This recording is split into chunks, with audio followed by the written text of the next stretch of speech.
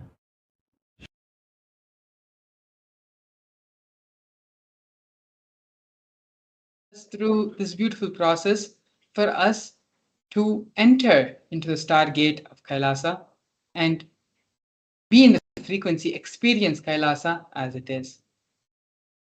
The whole process we went through now is very beautiful and is very apt so that we can completely and full and in the most best possible way experience and have the full benefit of the Bhava Samadhi Darshan. Out of all the Bhava Samadhi Darshans which we have had, which we have experienced, which we have seen throughout the many couple of days, this is going to be one of the most powerful Bhava Samadhi Darshans which we're going to be having today. So now, after having this beautiful meditation process of allowing ourselves to open up to the stargate of Kailasa, we are going to be entering into the power manifestation session. In this power manifestation session, please understand and please be very clear. It is not going to be like your regular power manifestation sessions which you have gone through till now. The whole level of the process which we are is of a different dimension, is of a different frequency.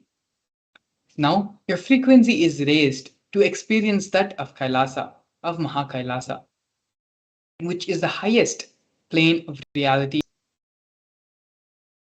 Here, we're going to be manifesting the power of third eye, which is the power of reading blindfolded.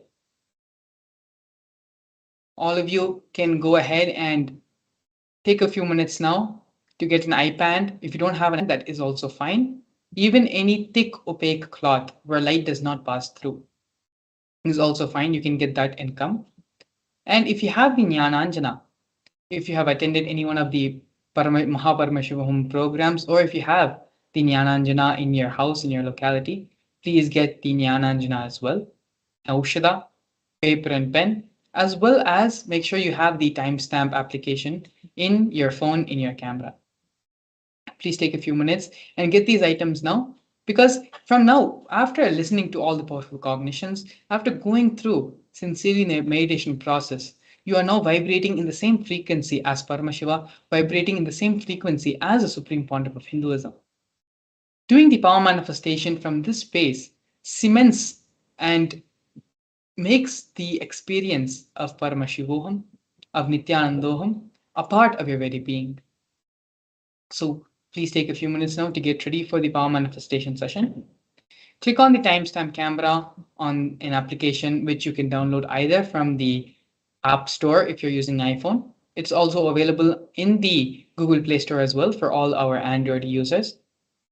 And make sure the camera is in selfie mode, which means the camera is facing you. 2 cameras will be there. Make sure the camera on the display which is facing you is switched on. Please take a few moments if you need to set this up. And please tie your eyes with this opaque cloth or the eye band which you have. Let me just repeat and go through the instructions again. You should be having an eye band or opaque cloth, the Jnananjana, which is the sacred Aushada energized by the Supreme Pontiff of Hinduism, which helps and acts as a catalyst to awaken our third eye center, a paper and pen, and please also have the timestamp application in your camera, and have the camera placed in such a way where it is facing you and you are seen in the camera frame. When all this is ready, you can go ahead and tie your eyes.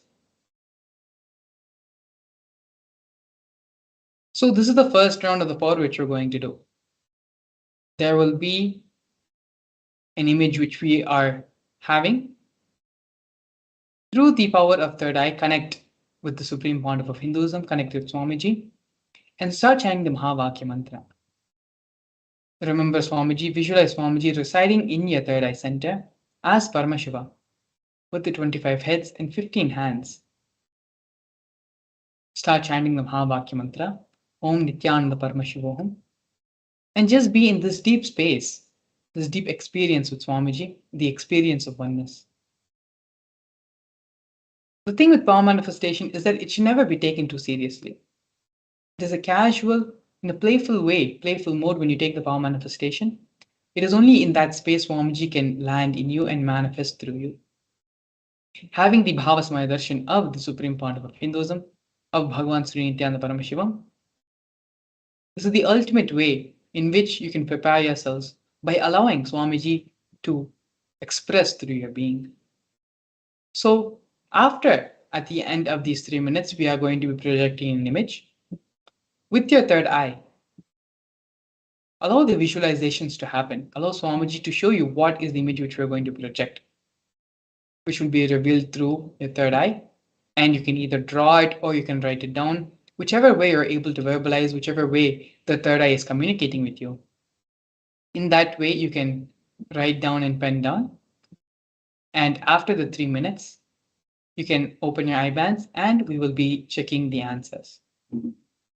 Now, please go ahead and tie the eye band. Let us begin the first round of the power manifestation.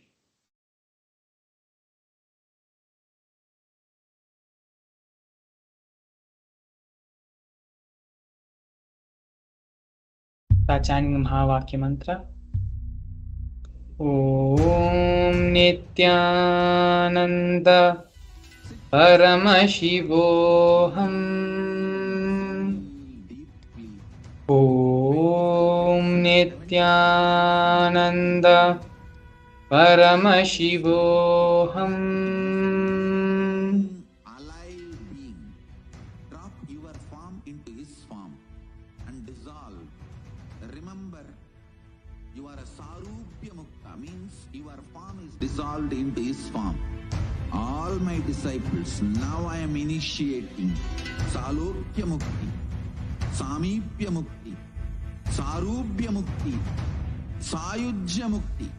Om Nithyananda Paramashivam. Om Nithyananda Paramashivam. Om Nithyananda Paramashivam.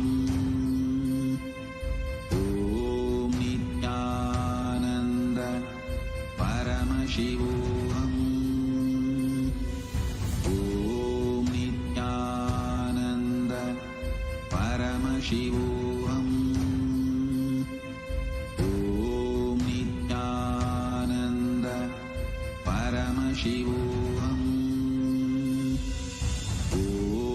Nithyananda Paramashivam. Om Nithyananda Paramashivam. Om Nithyananda Paramashivam. Om Nithyananda Paramashivam.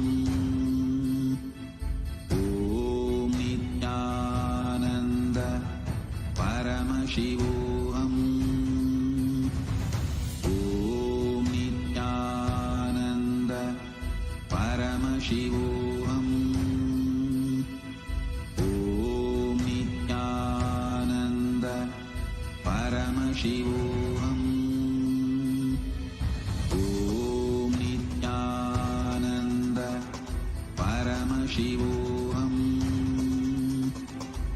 Om Nithyananda Paramashivam. Om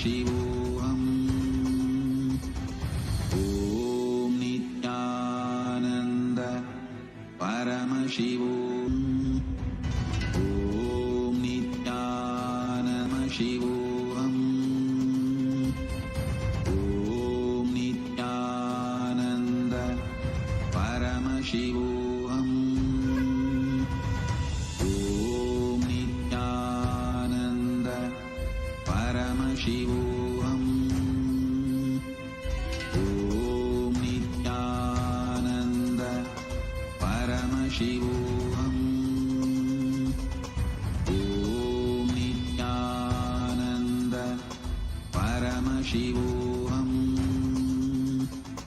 Om Nithyananda Paramashivam. Om Nithyananda Paramashivam. Om Nithyananda Paramashivam. Om Nithyananda Paramashivam. Om Nithyananda Paramashivam. Om Nithyananda Paramashivam. Om Nithyananda Paramashivam. Om Nithyananda Paramashivam. Om Nithyananda Paramashivam. Om Nithyananda Paramashivam. Om Nithyananda Paramashivam. Om Nithyananda Paramashivam. Yes. We can now open our eye bands and check the answer. Slowly you can open and remove your eye bands. So the image which we are showing was that of two zebras. The image will be projected now in the slide. Please take a few minutes and you can verify your answer. Yes. Sorry, the image which was projected, if the image which you have written and or draw for that matter, if the image which you have written or draw is matching that of the one which was projected here, congratulations, you are successfully manifesting the powers of Paramashiva with the grace and blessings of the Supreme Pontiff of Hinduism with his initiation. If you got the correct answer, that is wonderful. That is really great. You can please go ahead and post it, share your experience in Facebook, the experience you had of the power manifestation, as well as the video recording. As part of the instructions, you should have video recorded yourself. So please take that video recording as well, as long as your testimony, your personal experience, and share your experience book and YouTube. Please take a few moments to go ahead and share your experience for those who have correctly been able to answer this. For those of you who haven't, who this power manifestation has still not happened, that is perfectly all right. It is perfectly okay. Just give it, don't stress about it too much. Power manifestation, as I said earlier, power manifestation only happens. Swamiji can only express through you when you're in the space of relax. Just take it as a game. First time you have not been able to get it, that's okay. You can try again, and there will be a couple of more rounds until we enter into the next segment of today's program. So please don't take it too seriously. Continue to take it as a playful game, and we will enter into the next round of this. Those of you who have got it correctly, please take a few minutes to go ahead and post in Facebook, in YouTube. In the YouTube chat, you can actually post, and we can read out, and we will know how many of you are manifesting the powers. So you can go ahead and post in the live comment section in the YouTube chat if you have been able to manifest this power. And also take a few minutes to post in Facebook as well your experience which you've had in the power manifestation program. During the Paramashivam program from February 9th to March 1st, the power manifestation will be on a much more deeper level, much more intense way it's going to happen in that program. Swamiji himself will be directly guiding and making the power manifestation process go so smoothly, where a power manifestation will not just be something which you are going to be doing a few minutes sitting and crying your eyes and having a pen and paper and doing just a third eye session. The power manifestation will be a part of your daily life. If you want to change the traffic signal at which you're stuck at, power manifestation.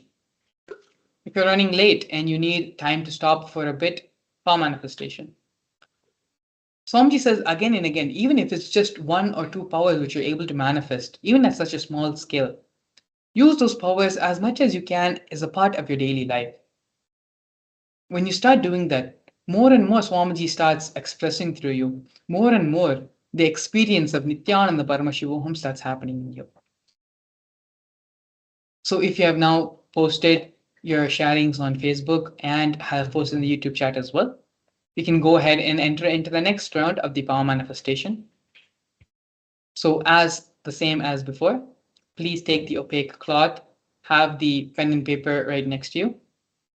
You can tie the opaque cloth on your eyes in a few moments. But before you do that, make sure you start the video recording on your camera as well, so that when the power manifestation has successfully happened, you'll be able to share your testimony with everyone in social media, in Facebook, and in YouTube as well. So please take a few moments to prepare yourself for the second round of the power manifestation.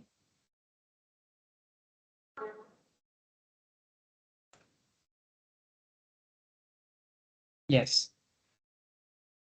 Once you have the paper and pen right next to you, once you've set up your camera, which will be recording you as you do the power manifestation, it is now time you can tie your eye bands.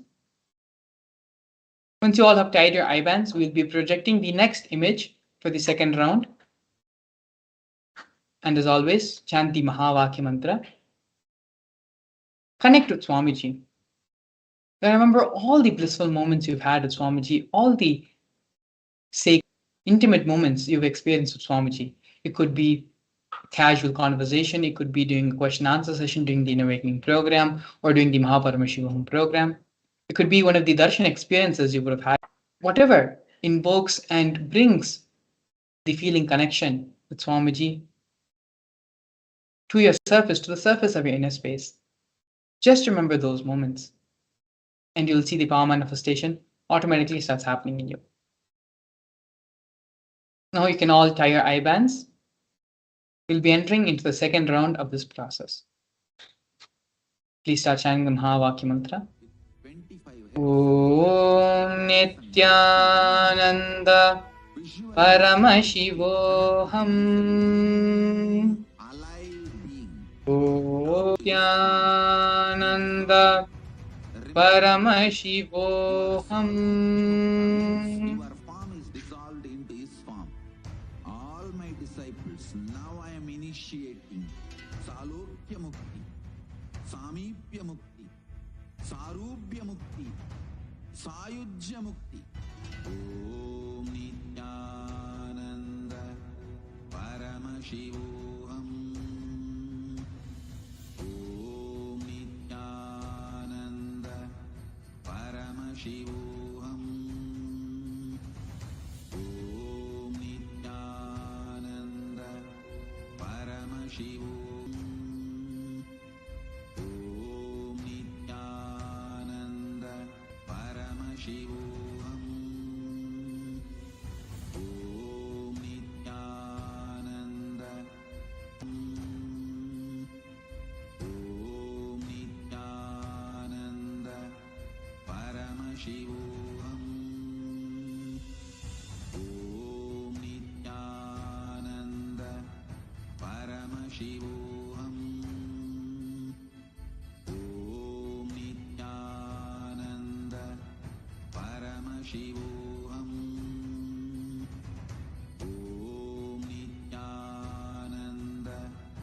Paramashivam. Om Nithyananda Paramashivam. Om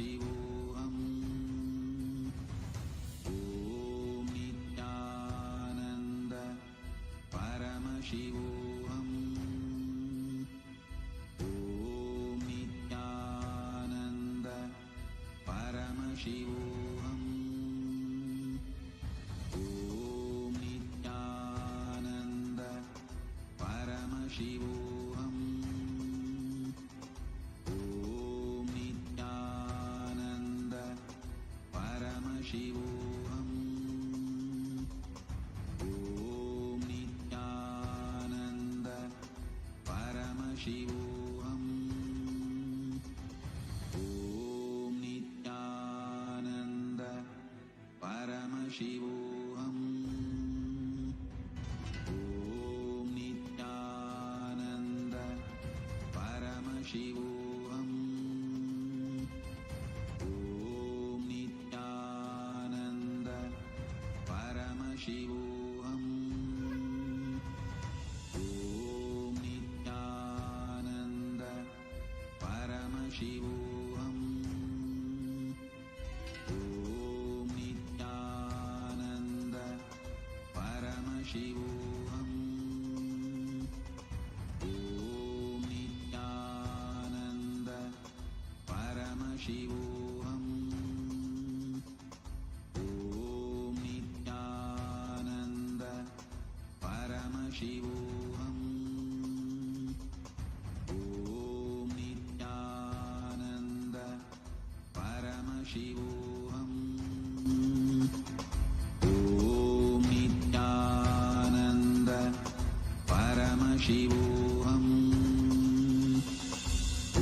Paramashiva alone is enough for you to live absolutely, blissfully, celebrating, fulfilled, complete, intensely. Bhava Shivoham. Om Nithyananda Paramashivam. Om Nithyananda Paramashivam. Om Nithyananda Paramashivam. Om Nithyananda Paramashivam. Om Nithyananda Paramashivam. Om Nithyananda Paramashivam.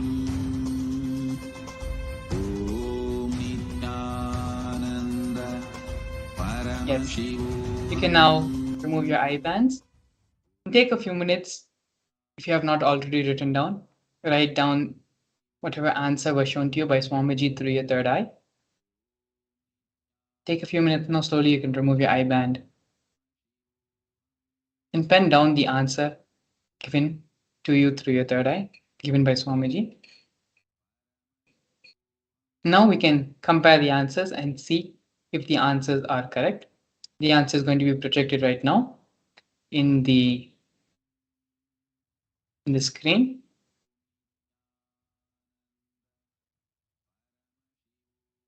Yes, as you can see here, this is one of the golden temples in Amritsar. So anything if you have written golden temple, North India, Amritsar, all of these are correct answers. And when you do the power manifestation again and again and again, it is like how when we learn to write, it is only after writing continuously does the fluency come.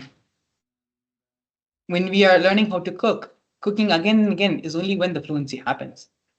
The same way, the power manifestation, the umbilical cord establishment with the Supreme Pontiff of Hinduism has already happened. It is just a matter of fine-tuning communication between you and your third eye. Congratulations to all of you who have been able to successfully manifest this round of power manifestation, of reading with the eyes blindfolded through the third eye. Those of you who have been able to get the correct answer, please take a few minutes, take the video recording, take your testimony, as well as take photos of the answer which is projected here on the screen, as well as the answer which you have written down in your notepad, in your book and pen, and share your experience on Facebook. And see, when you share, you enriching other people, you sharing and telling others about experience only solidifies the experience in you more and more. You become more grounded and more authentic. You become more bolted with the understanding, with the realization, with the experience which you're going through. So more than sharing with everyone else, for other people to know, this is a grounding process for you when you share on social media, when you enrich and tell others about the experience you are having. Please take a few minutes and share on the social media, share on Facebook, share on all the platforms you're active on, share the amazing experience of our manifestation you're having. In the next segment, we're going to be learning about the Nithyananda Gotras. What is the science of Gotras? Those of you who have been born and brought up in a traditional Hindu family would have already heard about the science and concept of Gotras. All of us, every single one on this planet, has originated from some or the other Gotra. The Gotra is actually a very powerful, very beautiful, and very unique, which is there only in Hinduism, where our great rishis knew the science of embedding knowledge into our very DNA. Apart from the crores and crores of source books which have been recorded and maintained, apart from the knowledge system from guru to disciple vocally, our ancient enlightened Hindu masters knew the science of embedding the knowledge, the whole knowledge, into our very DNA. Which Gotra you are pertains to the knowledge branch, to the knowledge science which can be awakened in you. Now, we're going to be watching a series of satsangs, a series of videos. Hinduism sheds light on the science of Gotra and how the Gotra science can be practically applied in our lives. So for those of you who have successfully completed the power manifestation and were successfully able to manifest these powers of Paramashiva, congratulations to all of you. Take a few minutes now to share in the social media, share in all your various public platforms. And once you're done with that, you can come back and sit in a space of deep restful awareness, deep listening. Anytime we listen to a satsang, listen to Swamiji, we should always space of hearing to the space of listening. Satsang is not an ordinary place where Swamiji, where someone is just talking something in your hearing and just acquiring the knowledge about it. When Swamiji gives the satsang, it is not just the words he's transmitting, it is the energy also which gets transmitted through the satsang. The initiation, diksha, happens as the satsang. To imbibe and to receive this diksha, it can happen only when we move from the space of hearing to listening. So now, in the space of listening, let us enter into the satsang.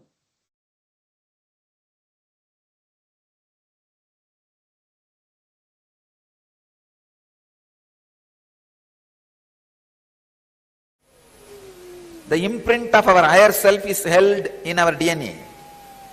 We carry our lineage from other planets and other areas of universe in our DNA. The imprint of our earthly ancestral lineage is also held within our DNA.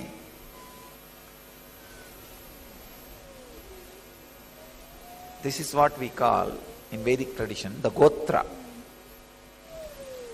Which Rishi's Gotra you belong to, we say. The Gotra is your code of other living spaces, components of other living spaces which is in you. That code is the Gotra. If you say Bharadvaja Gotra, the energy and experience and the DNA Bharadvaja represents is there in your body. And you can access to those energies very easily. If you take up the mantras and spiritual practices delivered by Bharadvaja, immediately you can decode your DNA and the Akashic records can open. So the Gotra you belong to is the keyword, password for the huge information available to you in the form of Akashic record. Our Gotra is nothing but the code word for a special DNA layers. Please understand, our rishis have masters of inserting the specific biomemory into a specific DNA layers. So our Gotra is the code word for those special DNAs. When a child is born in certain Gotra, this set of knowledge is already learnt by him. You just need to provide that ambience, he will recover, he will start expressing everything. Please understand. When I was 7, I started reciting the whole Ramayana, Mahabharata, all the 20,000-30,000 verses of Devaram Tiruvasagam by heart. When I was 7, I started reciting all these. I did not even learn language or script. I did not even know Tamil script or Devanagari script, in which all this knowledge is there. I was not even able to read Devanagari script or Tamil script, but I can recite all the thousands of verses from Valmiki Ramayana, from Vyasa's Mahabharata, from Devaram Tiruvasagam. The moment that ambience was provided, whatever was in the DNA, in the biomemory, started expressing. So the Gotras are the code word for DNA. We are a civilization created for enlightenment. When somebody is not complete in this Janma, he will take the birth in the next Janma in the same family and ambience and will start where he has left and continue his journey. So our civilization is created for that. The Gotra system was created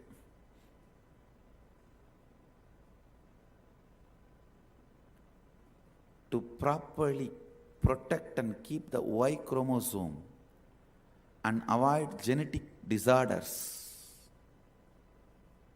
Understand?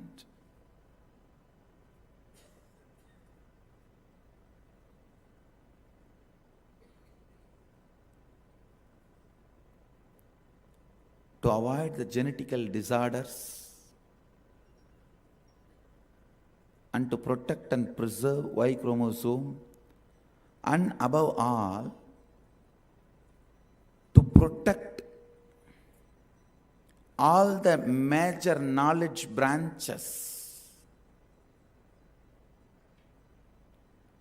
Many of the knowledge branches have been preserved in the DNA.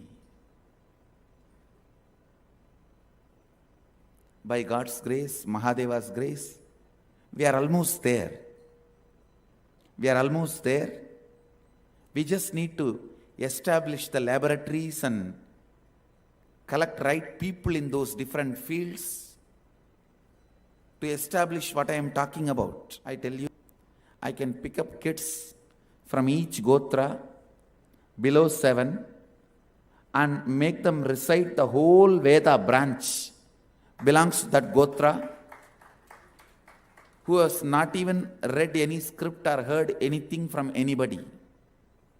Just opening the DNA, I can make that kid recite the whole Veda of that branch. Each Gotra took the responsibility of preserving one Shaka of Vedas. I can make them recite. I'll do it. All great enlightenment-centric lifestyle jatis among the Brahmanas, the Agnihotri, the highest Brahmanas,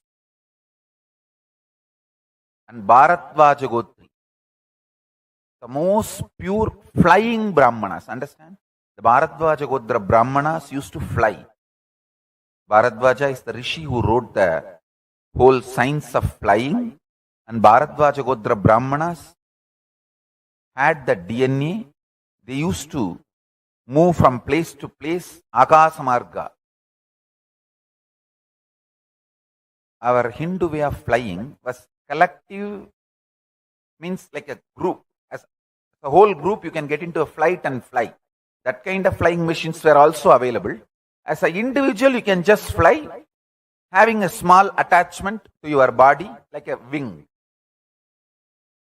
Hindus had both technology.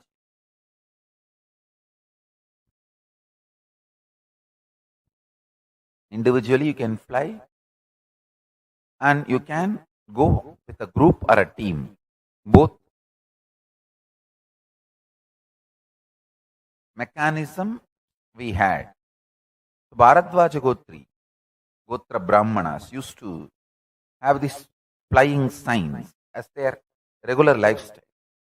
All these, the highest level among the Saiva Velalar, Adisaiva Velalar, and among the Jains, the top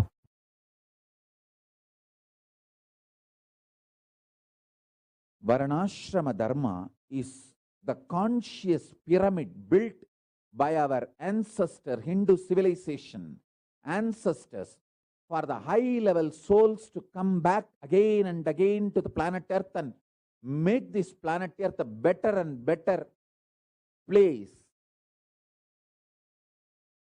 Expertise in every field is consciously stored in the ecosystem of Varnashrama Dharma.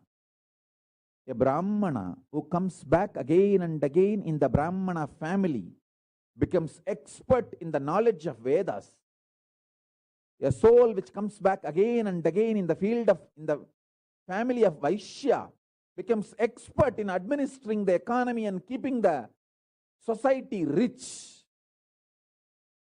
The soul which comes back as a Vaishya in Vaishya family again and again keeps the justice.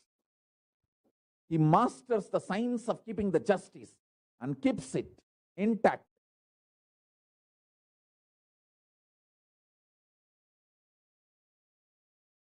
A Shudra who comes back again and again in Shudra Jati and Varana keeps all the technology related to the outer world alive and develops better and better and better.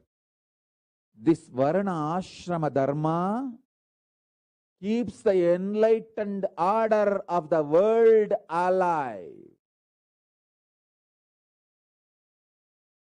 The enlightened order of the world, sovereign order of Kailasa,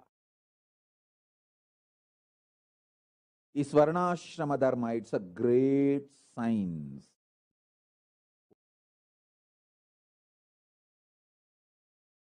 It is such beautiful system where the responsibilism is encouraged. The way you take responsibility for your life and others' life.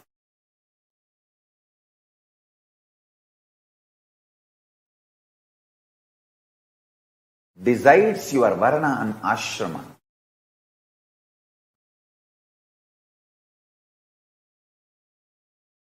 Jati is more to support you to specialize in some field. See, Hindu society was based on specialization.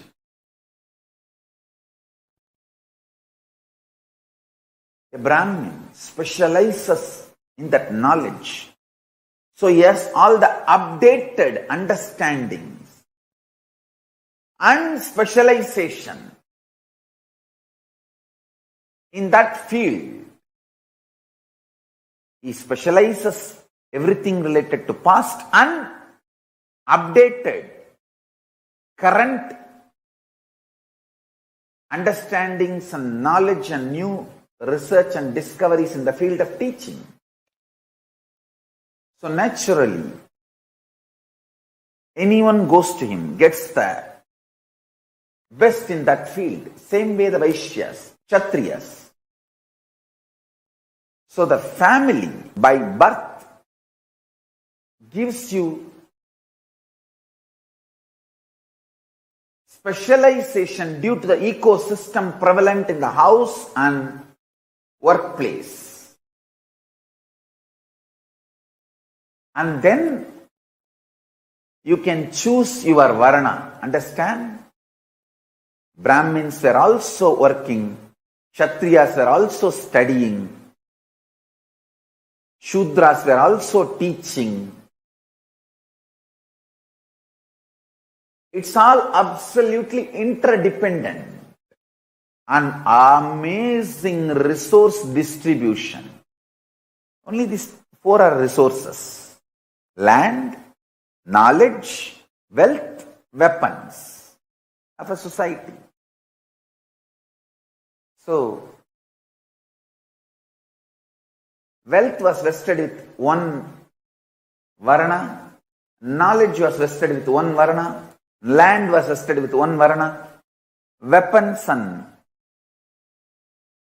power was vested with one Varna, and all of them are in the Jati of Brahmana, and you can choose, decide to be Kshatriya. Nothing wrong. You may be born in the family, Jati of Kshatriya, and you can choose to become Brahmana, like Vishwamitra. Nothing wrong. You are accepted and given the topmost title Brahmarishi. Same way, you can be born in Vaishya family and you can choose to become Brahmana. You are accepted into Brahmana Varna. Nothing wrong. Understand? The Varna, including, accepting, updating, keeping it alive, that body, Brahmin's body, Sannyasi's body, Guru's body, that body was attacked and destroyed by Mughals at that time.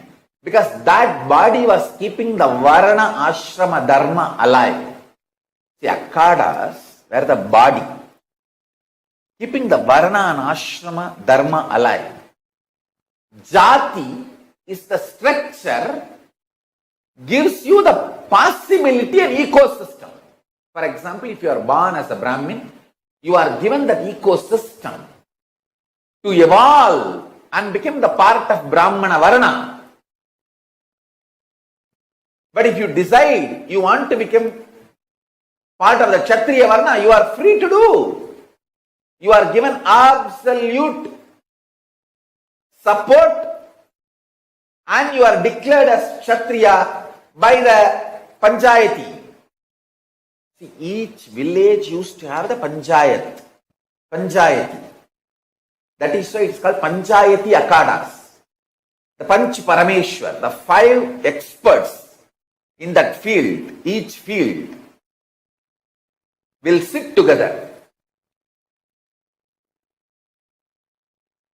Either expert in a Brahmana, or Vaishya, or Kshatriya, or Shudra,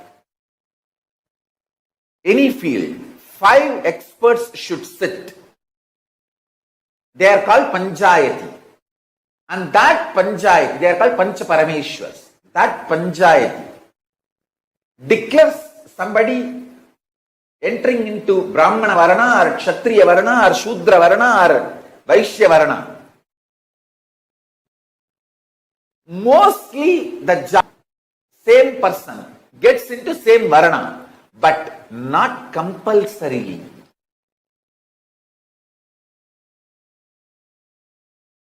Not just astronomical happenings, even the planes of various, the Brahmanda, Cosmos and Pindanda, macrocosm, both, the knowledge Hindus had, still have. Fortunately, even if a last Brahmin boy is alive, the whole Hinduism is alive in his DNA. Our masters know the science of keeping the whole knowledge in the DNA. Give me a single last Brahmin boy living. I'll make him repeat the whole Vedas from his DNA. He may not even heard the word Vedas in his life. I can just put him in Samadhi, unclutched state. He will repeat the whole Chaturveda without missing a single line. Give me one single Brahmin girl. I can put her in Nirvikalpa Samadhi and she can repeat the whole Hinduism's art, the field of temple, all the science related to homemaking, because women were adepts not only in enlightenment science, the Rishikas were adepts in medicine. There are enough documents to prove during the Meenakshi's time, she was running a huge Siddha hospital with protocols. The Hindu medicinal hospital with protocols and a large number of trained Rudrakanyas being doctors. I tell you, our masters have mastered the science of putting the knowledge in DNA. Many times people ask me, Swamiji, why did our ancestors not bother to document all this knowledge? Hey, they've documented, fool. You forgot the methodology to read it. They've done DNA. Just unclutch and sit. You will see them in your inner space. That is why again and again we say mantra drashta is Rishi, not the one who hears the mantra from outside. If you hear the mantras from outside as a shruti, if you hear them as a shruti, you are a Gurukul student. You can maximum become acharya only if you see them in your inner space. Mantra drashta. those, when you sit in unclutched space, from your DNA, those mantras get revealed and appears in the form in front of your third eye. Then listen. Listen to this punch strongly. This is the truth. Anti-Hindus wrote their history on the blood of Hindus. Hindu ancestors wrote their history in the DNA of the Hindus.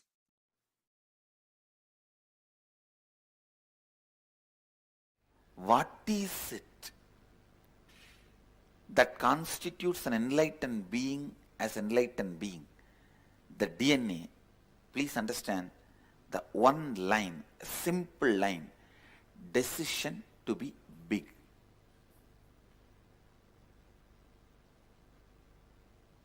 Please get it? Decision to be big.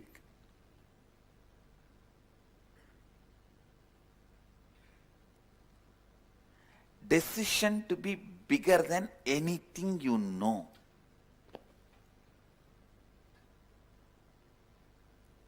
Decision to be bigger than anything you know will end only in Advaita space. I put it in a very colloquial way. Decision to be bigger than anything you know.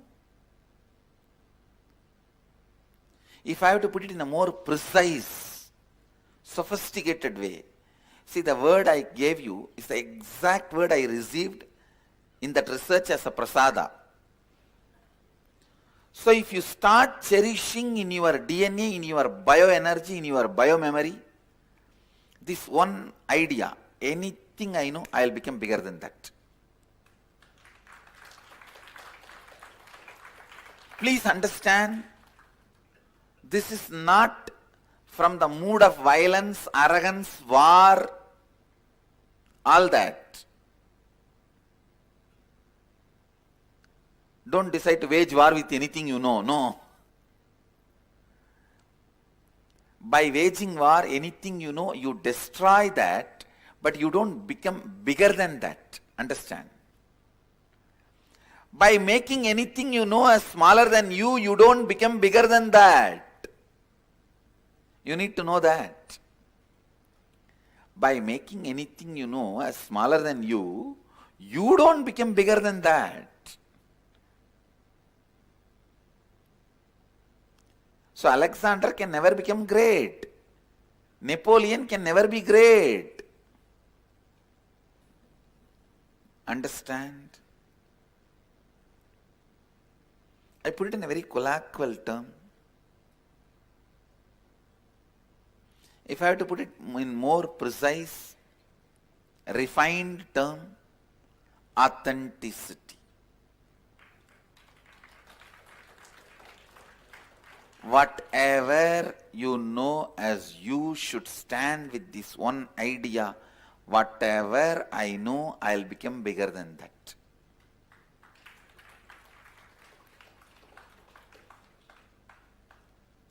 Not by making that smaller, but by raising me higher.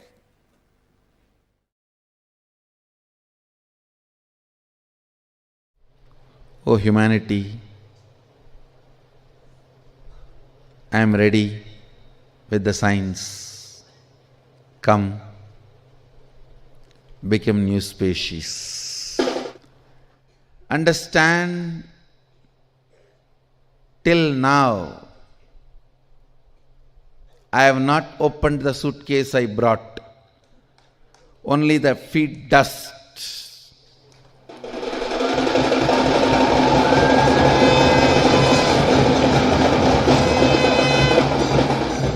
The dust of my padakas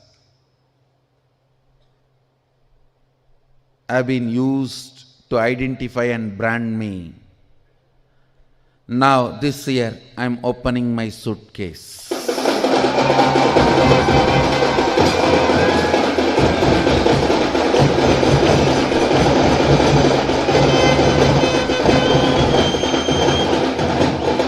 new species are the first product I am taking out of my suitcase.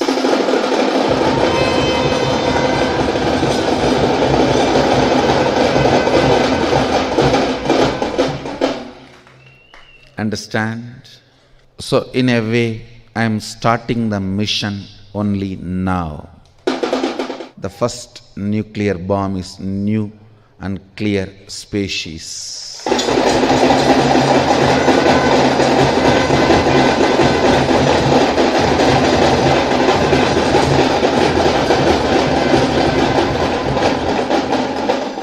I'll shock and surprise humanity by demonstrating this new DNA, which will be named as Nithyananda DNA.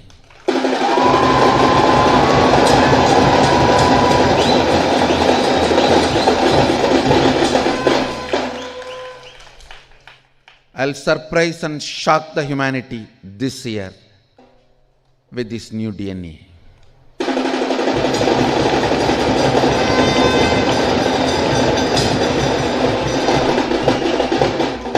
It is literally new DNA.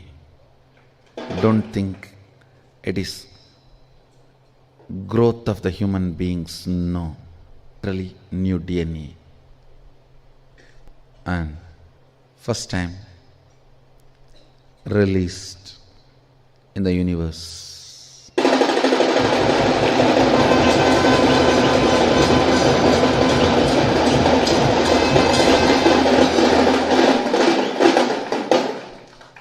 So, good news I have for you. This year we will scientifically establish Nithyananda DNA. DNA. Give a child to me, to the Gurukul. If your daughter or son already grown up and they are not listening to you, they are making their own decisions, don't worry. Plan for one more baby. From your DNA, when a child reaches the Gurukul and gets the experience of power manifesting, enlightenment, lives this tapas life towards enlightenment. Not only the child reaches Mahakailasa, you also reach Mahakailasa. It's like it triggers you straight. Unimaginable good things are done to you. That is why many times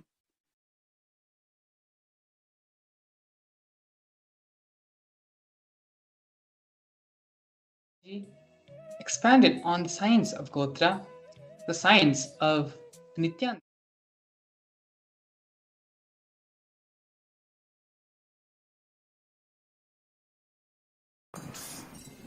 let you all open all your three eyes.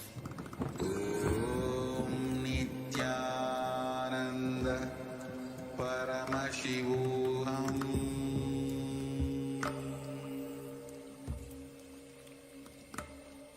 Om Nithyananda Paramashivam.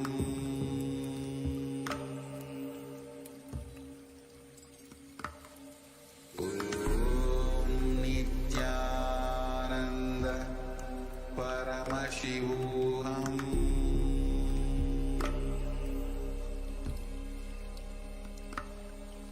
Om Nithyananda Paramashivam. Yes, welcome back. Beautifully, Swamiji expanded on the Nithyananda Gotra, on the science of Gotra.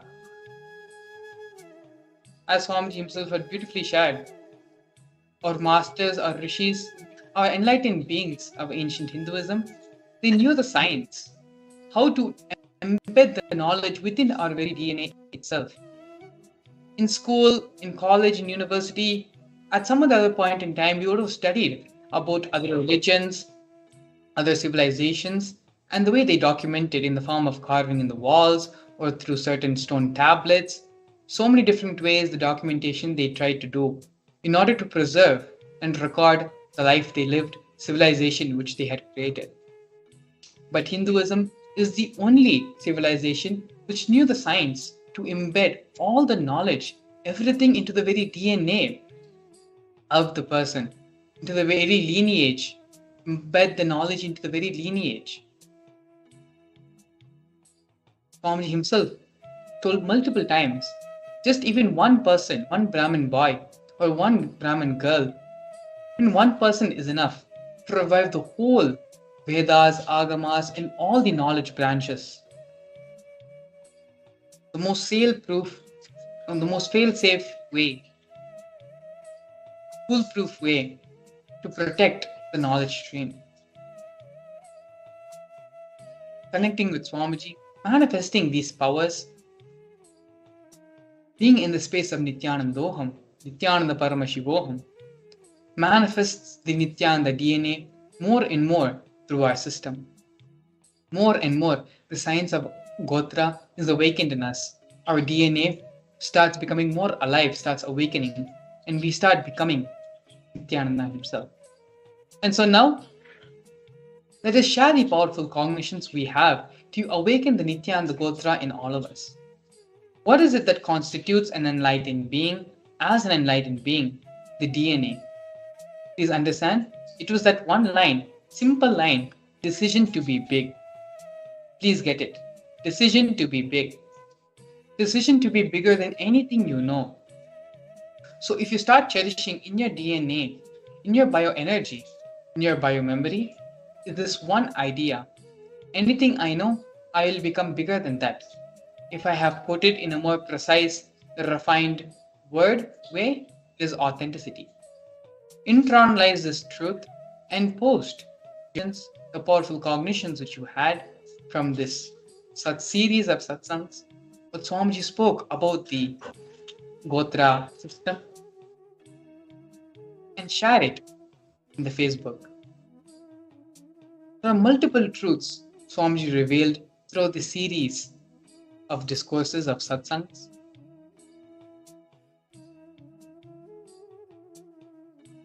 Shedding light on the ancient civilization, on how Hinduism fundamentally functioned and why it was such a thriving society for so many generations. Debunking many of the false rumors and misunderstandings which we have about the Gotra system, about the Jati system, about the Varna and caste system. From everything which Supreme Pontiff of Hinduism shared now, let us take a few minutes and pen down all the powerful cognitions that we had, all the understandings which we had. Take a few minutes now. Sit and pen down all the powerful cognitions.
Yes.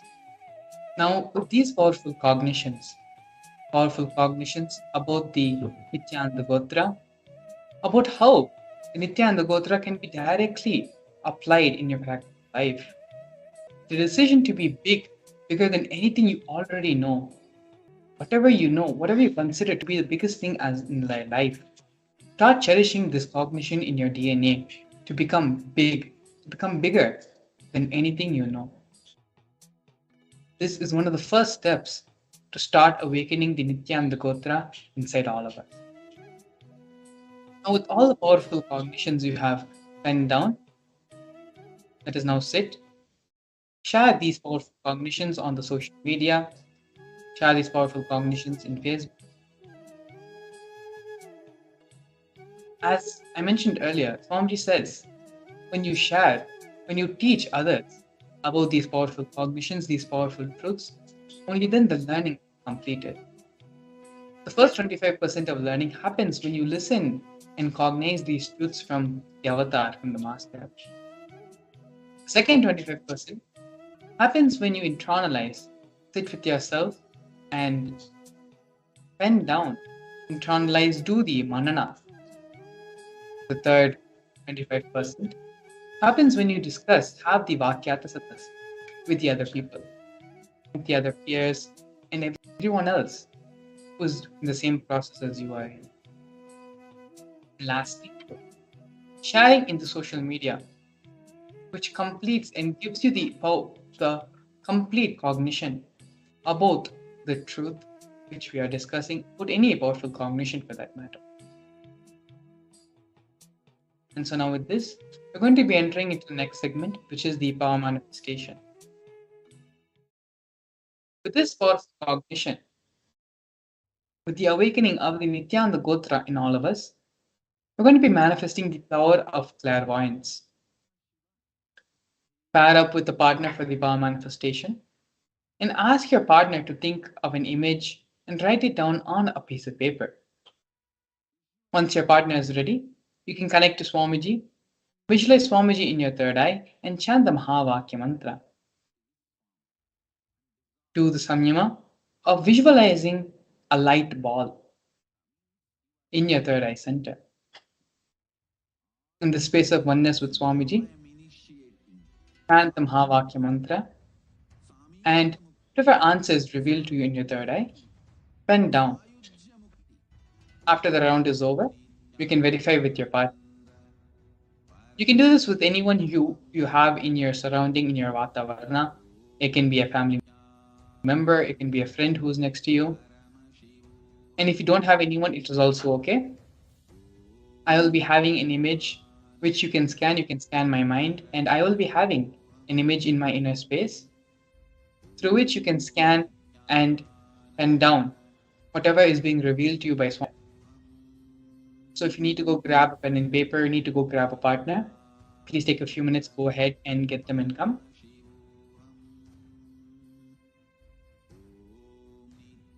You should have a partner. If you don't have a partner, it's okay. You can scan whatever I have penned down and kept for the power manifestation process. Connect with Swamiji. Visualize Swamiji in your third eye center and start chanting the Mahavakya mantra. Let us enter into the power manifestation session. Om Nithyananda Paramashivam.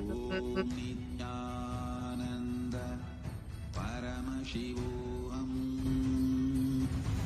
Om Nithyananda Paramashivam. Om Nithyananda Paramashivam.